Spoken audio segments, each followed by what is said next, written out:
Hello, everyone, and welcome to the very first live session of our Meet the Expert series. We're very happy to have you all here today with us. And please send your questions from YouTube, Facebook, and LinkedIn, and we'll answer them here live during this session. But before we get started, I want to remind you all that all cast projects are free, but cast members receive exclusive benefits.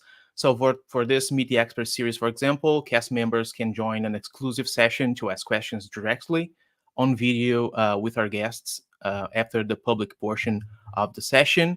But today, non-members will also get a taste of these benefits, and we'll bring some of you on screen later to ask Marty your questions live, so stay tuned. Make sure you become a cast member by visiting our website or scanning the code here. That's very important to enjoy all the benefits. Student memberships are free, and individual memberships start at $35 a year, so pretty cheap. A few quick notes. The first episode of our Cast Hour podcast is now available on Spotify, and in this episode, we explore the impact of HPAI on industry, food safety, and animal health with experts from the National Milk Producers Federation and the American Association of Avian Pathologists. Our CEO, Chris Boomsma, is also sharing insights on new cast projects that are launching this month. And plus, we hear from Megan Schill, an agronomy student at Texas A&M and CAST student ambassador, who will talk about exciting student opportunities available with CAST. Also, please don't miss our first Ask the Expert video with Christy Colhoun from the American Meat Science Association. She'll be talking about the science behind ground beef color, and that video will premiere tomorrow, 1 p.m. Central Time on YouTube, so stay tuned. Lastly, just mark your calendars for September 26th at 1 p.m. Central Time as well for our next webinar, H5NX Policy Gaps and the Path Forward, a deep dive into the current situation of H5 influenza. Featuring experts from the American Association of Avian Pathologists and a lot of more experts there, CAST experts and CAST representatives. So lastly, this is for students. Registration is open for the CAST Student Innovation Conference at the CAST annual meeting on November 19 to 20 in Tampa, Florida. So it's a great opportunity to network, learn, and showcase your research if you're a student. And I also want to say that meals might be included. And you can also apply for our free $1,000 science communication scholarship, which will be awarded during the conference. So now, finally, I'll hand it over to Julia Herman from the National Cattlemen's Beef Association, who will moderate this discussion. And I'll be here moderating all the questions. So if you have questions, you can start sending them. And if you're using YouTube, Facebook, or LinkedIn, I can just put your questions on screen. So Julia, please take it away. Excellent. Thank you, Carlos. Welcome, everybody. My name is Julia Herman, and I am the Beef Cattle Specialist Veterinarian at the National Cattlemen's Beef Association. I have been involved with CAST for the past few years on the animal work group. And the really neat thing about CAST is it's about all agriculture. It's not just animal ag, not food ag, not plant ag. We're all working together to find more information on issues specific to CAST, and we're trying to collaborate and work together to make sure we're providing unbiased, scientifically based resources to people within our industry, but also outside our industry. So it's been a great partnership between NCBA and CAST, and it's been I've got to work with a lot of great people, including our guests here. So I am happy to welcome Dr. Marty Matlock to the podium. Dr. Matlock is a professor in the Biological and Agricultural Engineering Department at the University of Arkansas. He has been involved with CAST for a number of years and was a recipient of our CAST Borlaug Agricultural Communications Award back in 2018. He's going to give us a He's going to go through some slides and talk about his journey as a scientist and his contributions to ag. And then afterwards, we'll have a great discussion on that journey. So, Marty. Thank you, Julia. So, Carlos, are we recording? Yes, we are. Are we recording? Yes. We're recording, yes. Oh, fantastic. All right. So I'm Marty Matlock. Happy to be here. Great to be with you guys. CAST is a fantastic organization. It serves a critical need for agricultural science practitioners and, frankly, envisioning a better future for agriculture with the challenges we have ahead. So I'm going to jump in and give you about 5 minutes of bio so you know who I am. It's, I think in language communications theory, this is called hermeneutics, knowing where I come from so you know the meaning of my words. Fire it up, Chris, or Carlos, I'm sorry, fire up my presentation. There we go. I'll start with Osio, welcome. This is a Cherokee word. I'm a member of the Cherokee Nation. And I'm, as Julie said, I'm a member of the faculty at the University of Arkansas in Bio and Ag Engineering. I got my PhD at Oklahoma State in Biosystems Engineering. I'm a fellow of the American Ecological Engineering Society, fellow of the American Society of Civil Engineering, and a member of the Board of Ag and Natural Resources with the National Academy of Sciences. Next slide, please. I was born and raised in Oklahoma, 7th generation on the Cherokee side, 4th generation on the German side, 1st generation college student. So my values and relationships are relationships, responsibility, reliability, classic agricultural rural community values. My definition of being successful was taught to me by my father, my grandfather, is to be a good ancestor, always thinking about next, and not just me, but what comes next. I've had amazing mentors and role models. Go ahead. My Cherokee grandmother's family, my Cherokee grandmother's the evil looking kid to the right, the oldest of 3 siblings, born in eastern Oklahoma in Cherokee country. Cherokee Reservation. My father's mother. Next slide, please. So we come from hard-working, hard-scrapping people. I served as a professor of bio and ag engineering for 23 years now. I'm on my 24th year here at Arkansas. I was at Texas A&M for 5 years prior to that. Finished my PhD in biosystems engineering at Oklahoma State in '96. I was a senior advisor to Secretary Vilsack when he came back for the Biden administration almost 4 years ago. And so I served for almost 2 years with Secretary Vilsack, a little less, with onboarding and exiting processes. I was executive director of the University of Arkansas Resiliency Center before assuming that position. I've been back as a faculty about 2 years now. I was founder and chief science officer for a small startup company, a water tech startup company. So I've had a lot of experience across the spectrum of the agricultural food supply chain. Next slide, please. And my compass, hit it again, as Norman Borlaug, who I met when I was an undergraduate at Oklahoma State. When I went to Texas A&M as a faculty member in '96, I went there in part because Norm was there and I could work with him. So I worked with him through the last 5 years of his public life. When he retired from public life, I moved on to Arkansas. Norm always said, food is the moral right to all who are born into this world. When you believe that, if you truly believe that it is a moral right for people to have access to food, it changes your perspective on a lot of things in your life. It gives you focus. It gives me direction every day. Next slide, please. I have been working across the spectrum on how humans live on the land and in the land. This is in a helicopter with my daughter, who you see on the right with the sort of orange hair, and one of her friends who are graduates from the Bio and Ag Engineering Department. 2 years ago, we're working on an alligator farming sustainability initiative with alligators in Louisiana. So work on sustainability metrics, ag resiliency policy, meta-systems analysis, which includes crop modeling, animal modeling, circular bioeconomy development. Next slide, please. So all of this fits into how we live on the land with the land for future generations. So wildlife conservation is a big part of this. Community prosperity fits into this. Habitat restoration for all of us, for ecosystem services. Then ag supply chain sustainability.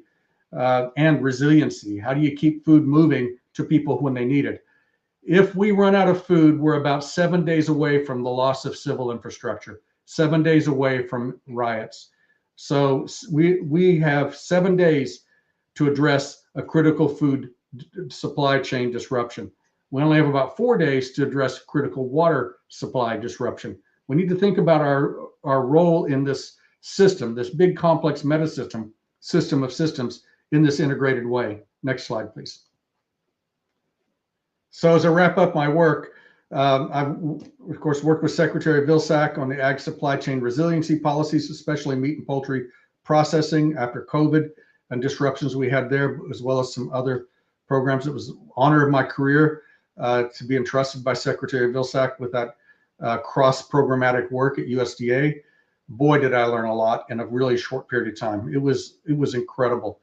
Next slide, please. And I've had the opportunity to hit it again there. There we go.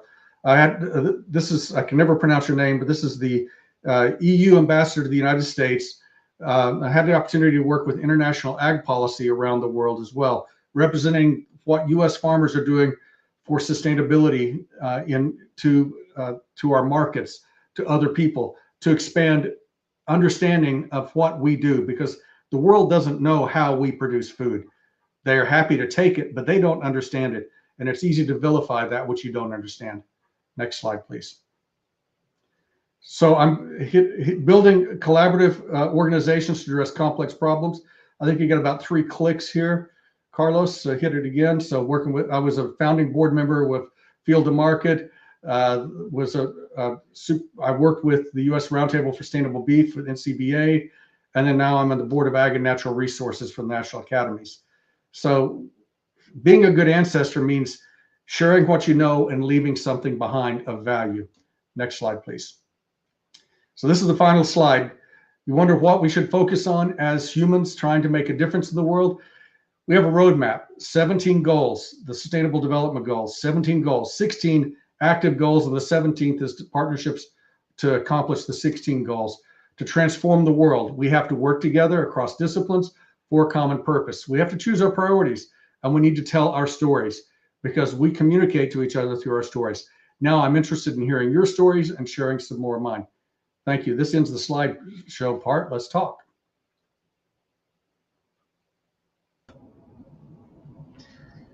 That was fantastic, Marty. I really appreciate the theme about collaboration and community throughout all of it, because I think all of us in ag, that's something that really rings true to what we do. And like it's crossing over to those people that you mentioned, like we may not understand what they're coming from, but I think that's our responsibility to understand where they're coming from, because we do have to have a common goal and a common way to solve a lot of our I shouldn't say solve, like have steps to move forward. We talk about continuous improvement a lot in the teaching that I do. And so I think that's all that you have shown us. We already have a couple of questions, so let's start off with that. One of the questions is, while going through your schooling, how did you decide that a PhD was right for you?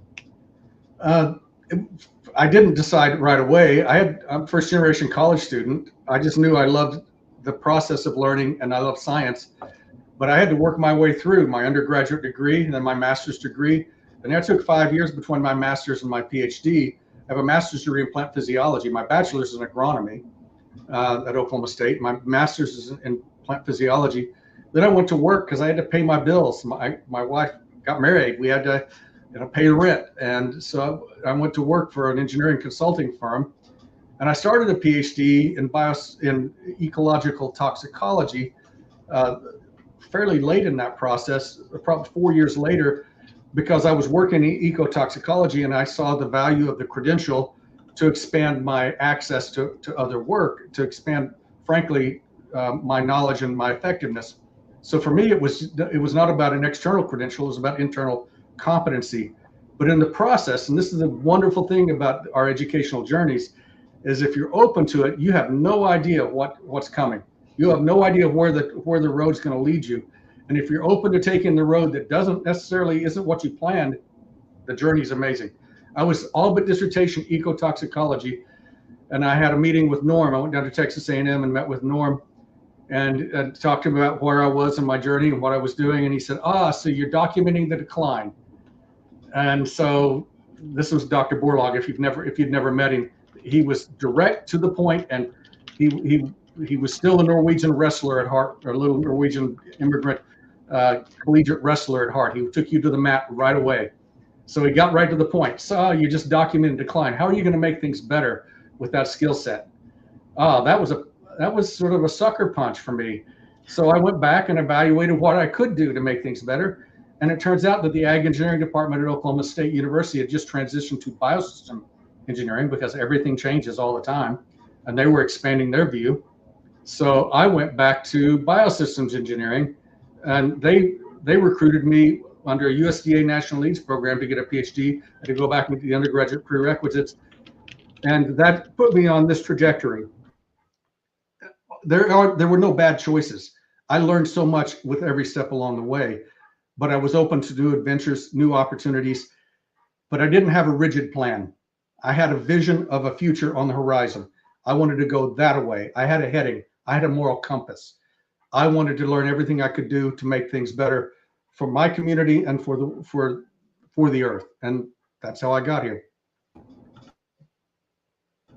Oh, that's fantastic. John provided a comment. So he said, good synopsis. The question is always how. Any suggestions as to how we can help make this happen? And John, I was going to invite you, if you can, to expand on your question, because I think it applies to a lot of the different things that Marty talked about. And I wanted to see what specifically you had.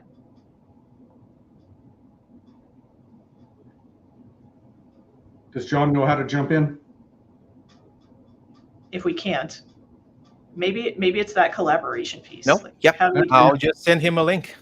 Okay, John, you'll be joining us in a second. Then this is what this is a great tool Cass is using, and I'm very excited to be part of this sort of inaugural program. I'm looking forward to 100 of these conversations over the years that'll be curated and we'll all have access to, and we'll be able to look back and remember when we weren't all gray yet. It happens fast. But John, I can tell you the short version as you're coming on board.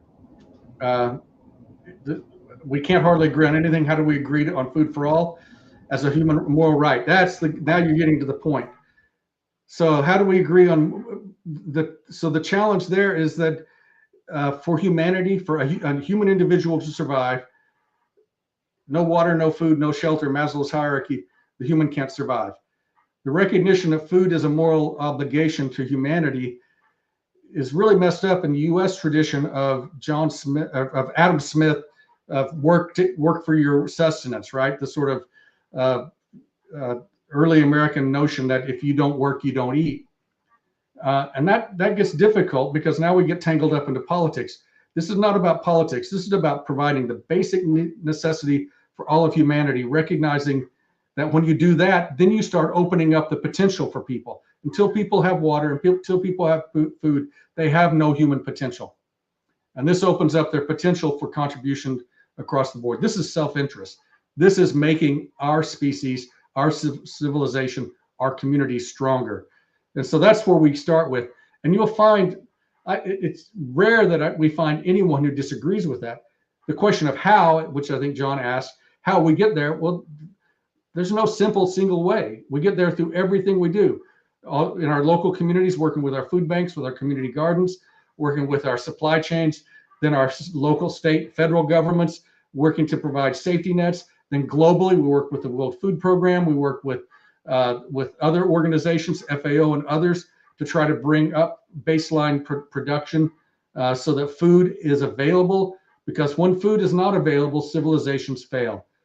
That's the problem. When governments fail, people suffer. And it's usually children who suffer first. So if you want to end that kind of suffering, food is the best and most effective way to do that. So now we're going to premiere one of the benefits that cast members will have in the future conversation. So we're bringing now to the stage, John. Welcome, John. Oh, you're muted, John.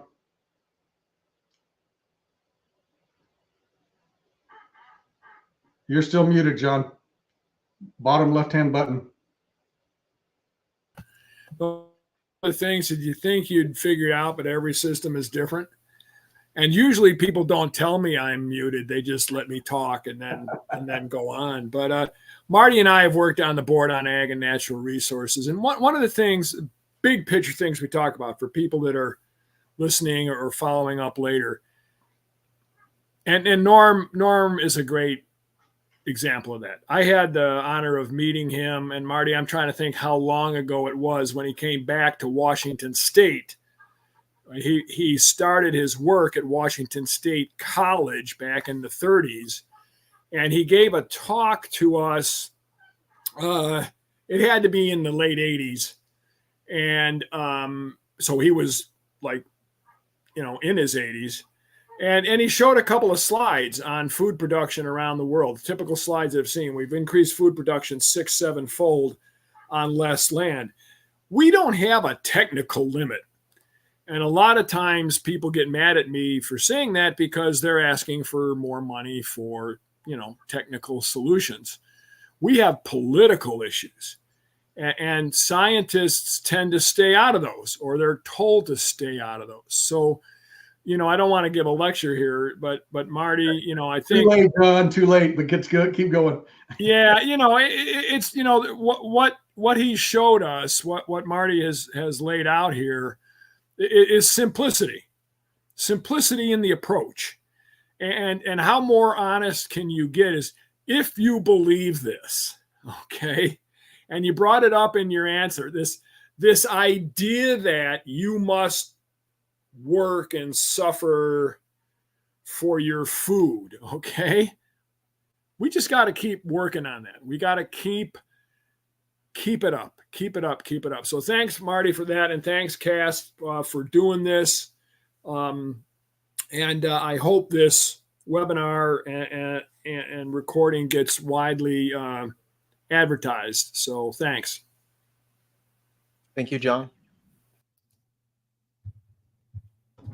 I think all your discussion, Marty, you've been talking about all the different levels that agriculture reaches. And it's not just the people producing the food, it's the people marketing the food, it's people making policy about food, it's, people transporting food. Agriculture really it's a global industry. And I think when people understand or just realize how complex it is and where, I think there's so many spots where we can have impact on it.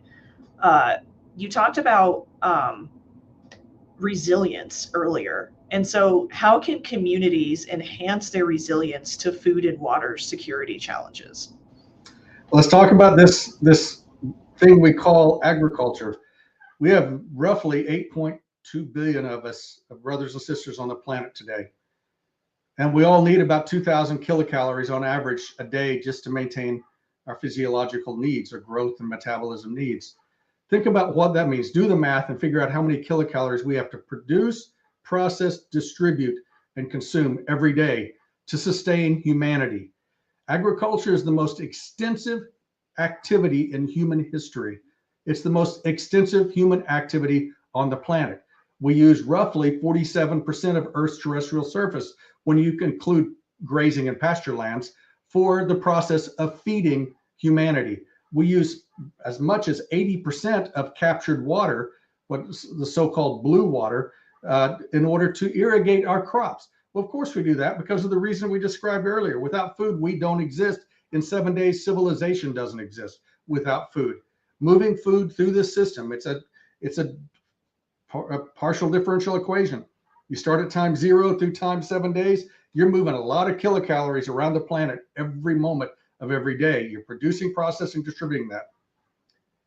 Challenge is that we use a system right now. The predominant driver of our system is capitalism, the most effective tool humans have ever devised for efficient transfer of goods and services. It's really good. But capitalism is really good at driving efficiency, wringing out waste. The problem is resiliency demands, in any system, demands redundancy, complexity, diversity. Because if one system fails, in a simple system, the whole chain breaks. So how do you create resiliency, which is to say redundancy, diversity, complexity in a system? You have to look at scale. You have to look at processes. You have to look at products. You have to create diversity, complexity, redundancy across all those dimensions, which means we need local production.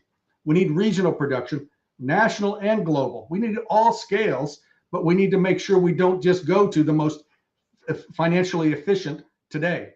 As we learned when we had a global pandemic, those systems break. They're very fragile, very efficient, very fragile. So we have to create that redundancy. Market forces won't do that because it's not profitable. It's not the most profitable. You might be able to make profit on the margins. That is, a local producer can get by for a generation, but how do you maintain that? How do you create stability in those markets? That's where we have to have collective common goods action. And this is where policy comes into play. So that's where every scientist needs to be engaged in understanding the complex challenges of decisions we make together, which are called policy, and how we can make policy that best creates the outcomes we desire, which is complex because, boy, there are a lot of pieces attached. And you start pulling one thread, you have no idea what's moving on the other side. So that's why we have to be very humble, introspective. We have to understand other people's values because their values have wisdom at some level. All of our learned systems as humans brings wisdom of generations past and cultures past to the table. We need to be respecting and understanding those, which means we got to listen to each other. We have to learn from each other, which means we have to also speak in a very respectful way to each other so that we find a good path forward. And not every path works for every situation. We'd like to paint the world with one brush. We need resiliency demands an absolute palette of colors of solutions that are just speckled across the landscape. And we need to be testing all sorts of things, all sorts of methods, whether it's a local production of beef and poultry and processing from a tribe to a regional production of fruits and vegetables in Nebraska, of all places, under glass. We need to be looking at that kind of complexity. If we're not, our system, the fragility of our system is a risk factor. And when it fails, the consequences are significant. Absolutely.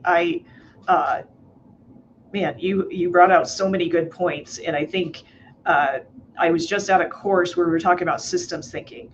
And so what one decision do we make? What are all the waterfall effects that can happen? And I think that's what you're describing. Like we can make one, we can have one decision, but how does it affects communities beyond our own. And we need to think about that as we're moving through this. Carlos, we'll go to that next question that you had up. So one of the questions we got was, as senior advisor to Secretary Tom Vilsack at USDA, what were your priorities in enhancing these food systems resilience? And then can you share any initiatives or policies that you worked on while you were there? Certainly. The biggest challenge we had at that time, as you recall, in January of 2021, I could get my years wrong here, was the fact that we were still in a lockdown from COVID. And so one of the challenges we had was our meat and poultry processing facilities were not functioning at capacity. In fact, we're significantly reduced capacity. The problem with this system is you raise a calf and you get it up to processing weight, 600, 650 pounds, it's ready to be processed, and you can't get it into a meat processing facility. And at the time, 86% of meat processing capacity in the United States was owned by and controlled by 4 companies.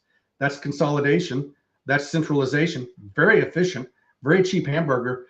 But the problem with that is if one plant has a fire or another plant has a disruption of some sort or a COVID disruption, those cattle can't be processed.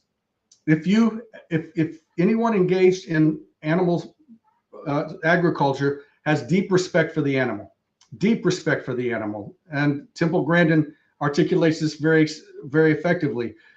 We ask the animal to give its life for us. We have to give it its best life until that moment that we harvest. And that's the humane, ethical thing to do. Well, what happens when you can't get your animal harvested? You got to keep feeding them. You got to keep watering them, and they keep growing because they're not at apex growth yet. They got another 200 pounds they can put on. That steer goes to 800 pounds. You can't put it on a hanger anymore. It's too big. That carcass is too big. So that's a cow that takes to get to that point. 16 to 24 months to get to that point. A chicken takes 6 weeks to 8 weeks. What do you do with the chickens? You can't keep them. What do you do with the pigs, which take 12 months, 14 months to get to that harvest point? What we have to do is we end up euthanizing them. We ended up wasting the animal. Who pays for that? The farmer, the producer. They lose their product. And the catastrophic impacts of that, as well as the ethical impacts, are profound. Dealing with the meat and poultry processing crisis. And so what we wanted to do was replace that missing middle of mid-scale regional meat and poultry processing. So if you go to usda.gov/meat, you'll see all the projects we worked on for the first 12 months. We got a lot of programs out the door, grants, as well as research projects, as well as other financial aid supported loans for meat and poultry processing in order to reduce that bottleneck. Now, did we have an impact immediately? No. There's a lag phase, and this is one of the problems. The federal government has limited tools. Again, Secretary Vilsack would use the phrase that, first of all, policy is like doing surgery with a chainsaw. It's not very precise, and so you have to be very careful, or you will have unintended consequences. And so, and the other problem is that we just don't have very many legal knobs to turn at the federal level. Grants, policies. We couldn't reduce food safety. We had to maintain food safety. That's absolutely paramount. So loans were a critical part. Finance, access to finance is a key part. And I was asked by one journalist, well, that's just the government intervening in the marketplace. And my response was, yes, that's what resiliency costs. A common good should not be, you do not expect the market to pay for common goods. People pay for common goods through our government, common resources. Resilient food supply is a common good. It's not a market good. The market doesn't care if it's resilient as long as I can buy that toilet paper today. I don't care. So that's, yes, thank you for that webpage. I think that's important to remember that not every, sometimes we like to think of things in a vacuum, and it's not like that. Like, again, it's that systems piece. Like, everything affects everything, and we need, one system is not perfect. And so we need to have multiple types of thinking and adapt those to whatever our situation is. Because, I'm from Eastern Colorado, a tiny town in Eastern Colorado. Our food system and resiliency is going to be a lot different than, the city of Denver. So, like, how do you adapt it to what your local environment is? The next question we have is, your civic engagement in agriculture and professional organizations is evident. What benefits do you see with these types of organizations, and what are some? How can people get involved with those? How did you get involved? You join, you show up, you do. 3 things you do. You join.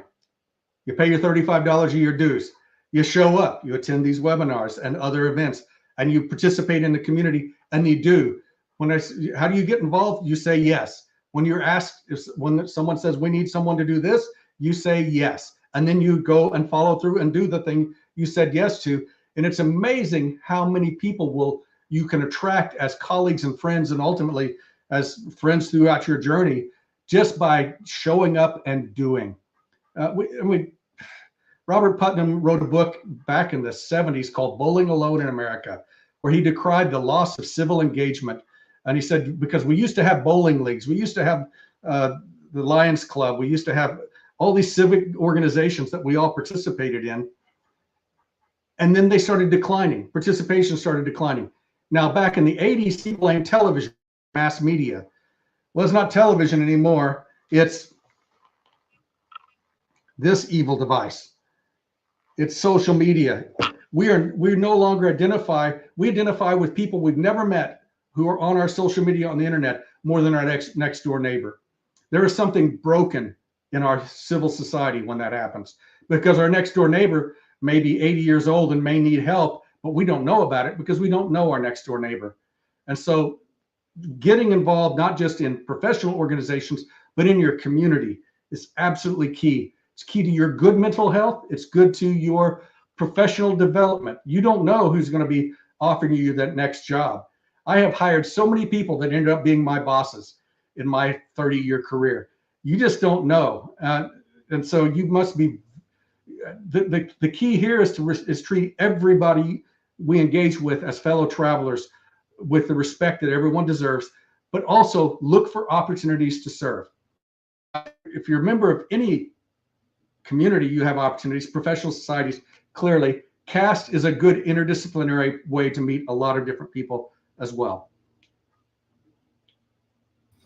I think we have a couple of questions from students. So. Oh, good.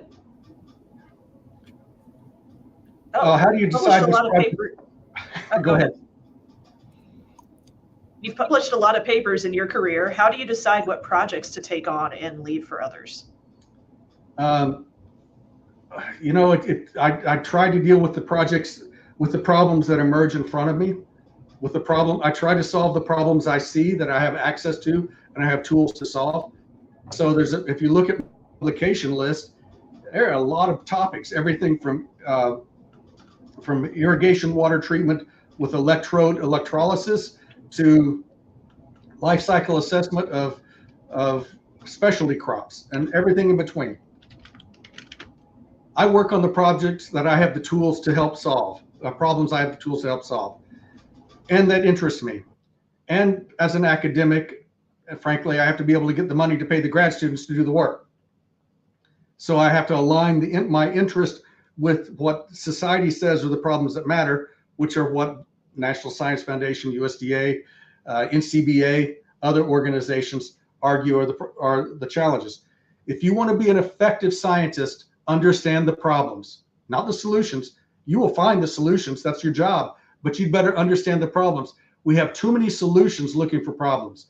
We need to find solutions to the problems that society needs, not just fixate on a solution. And so that means you have to build that relationship. All right. We're going to stick with the students and the I think learners, I mean, because I feel like we're all continuous learners in this space. So what advice do you have for students and learners working on their educational journey? Like, I feel, at least this, I empathize with some of what you said. Like some opportunities fall in your lap, but there are certain things that you can prepare for. So what's some advice you have? Well, you have to be sitting in the right place for something to fall in your lap. So first of all, that's the key. Rarely are we just that lucky. Luck is 99% sweat. That's another Borlaug quote, which everyone's heard. So be fearless, be thoughtful, be fearless and courageous. They're two different things. Fearless is just don't be afraid. Courageous is doing it even when you are afraid. Be thoughtful about your journey. Think about what it is that will make you in your own heart, in your own mind, a good ancestor, in your own community, a good ancestor. When your ashes are scattered under that oak tree, what will make your effort, your use of this phytochemical energy from the sun, those 2,200 kilocalories a day through your journey, useful to next generations, respectful of previous generations? What are those things? And that's the way you frame your journey. When you have that, again, with Norm gave me a moral compass. Food is the moral right for all born into this world. That means work on food, but I want to feed the world without eating the planet, because I have a big drive for conservation. You saw my wildlife work with alligators and others. I work with WWF very closely, World Wildlife Fund, because I believe that ecosystem services are as important as everything else, because food comes from ecosystem services, pollinators, for example. So be courageous, be fearless, be thoughtful. It's okay to take diversions, even to completely go orthogonal. You're a veterinarian. What happens if you decide, maybe I want to become a minister? Consider it. It's a possibility. There is nothing limited in your choices but your willingness to say yes across all of our spectrum. By the way, I started out college wanting to be a veterinarian because I wanted to feed the world, and veterinary sciences with horses, wanted to feed the world. So you're living the dream. You're living the dream, Julia. Thank you. I think, well, so what I've learned in at least my journey when I'm talking about students, and not just veterinary students, but graduate students, it's there's so many different jobs and career paths out there. Like, I'm a veterinarian, but my job is completely different than even our other veterinarian at NCBA who works in DC and does a lot of policy work versus a private practitioner. And I think that's like, you're an engineer, but man, engineer is like, there are so many things you can do as an engineer. And I remember I can't remember who said it, but basically, like, the people in college right now, their jobs have not even been created yet. And so, like, I feel like there's so much potential for what we can do, and all we can do as learners and students is build on, just continue that skill building. We have another question on about young professionals. So, how can young professionals effectively contribute to addressing sustainability challenges in ag and food systems? Understand them, understand their complex, understand the trade-offs. So one of the biggest challenges we see is that we become monometric. We become fixated on a metric in sustainability. A very important one, greenhouse gas emissions, very important metric, especially in agriculture. 9 to 11% of the U.S. Inventory of greenhouse gas emissions, comes from agriculture. Globally, it's more like 30 to 40%. The U.S. is much more efficient at energy use than the rest of the world. That's part of our modern agricultural system, but still, that's a lot. So but don't just think about greenhouse gas emissions, because in the process of reducing greenhouse gas emissions, if we also reduce yields, we could have the consequence of increasing greenhouse gas emissions globally. If we reduce greenhouse gas emissions by reducing yields in the United States, that would squeeze the balloon and increase demand globally. Here's an example. We decided biofuels were an important thing to invest in from a sustainability perspective some years ago, and for good reason. And a lot of those reasons weren't just for greenhouse gases, but because we had a national security issue with availability of fuel. And so we wanted to build the infrastructure. So we've started a biofuels initiative funded by the federal government largely, and increased the demand for soybeans.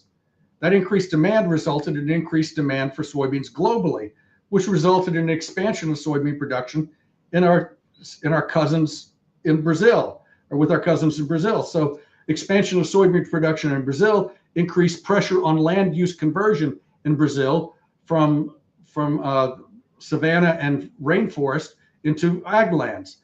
So we ended up with this unintended consequence of creating a biofuel that converted forest, rainforest, and savanna wetlands into ag lands. We have to understand the system within the system within the system, and understand when you pull one thread, lots of things happen. And you gotta, it doesn't mean we have to forecast that 100%, but we have to be diligent. So if you want to be in this field, you have to understand the complexity. I'll tell you what Norm told me. Understand everything you can about humans living on the land, from the land, and how we derive prosperity from the land without destroying the land from which we depend on for prosperity.